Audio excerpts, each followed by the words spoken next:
हाय guide, हमारा video मत भगाइएगा, हमारा वीडियो पूरा देखिएगा। मेरे पति का ज़्यादा हालत ख़राब है और हम वीडियो नहीं बना रहे हैं। और पहले का जो वीडियो है उसमें हमारा वॉच टाइम व्यूज सब कट जा रहा है।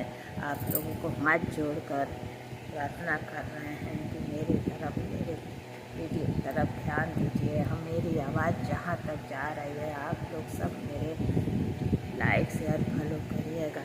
और हम बहुत दुखी हैं, मेरे पति की हालत ख़राब से हम कुछ नहीं कर पा रहे हैं। मेरे घर में रोज़ 2, 4, 5 आदमी उनको देखने के लिए आ रहे हैं। अब हम कैसे बताएं आप लोगों से। मेरा वीडियो मत भगाया, मेरा वीडियो पूरा देखिएगा। मेरी आवाज़ जहाँ तक जा रही है, मेरे बंधु, मेरे सब्सक्राइबर सब हमारी तरफ जरा ध्यान दीजिए। इस गरीब को हमारे पति हम बहुत दुखी हैं।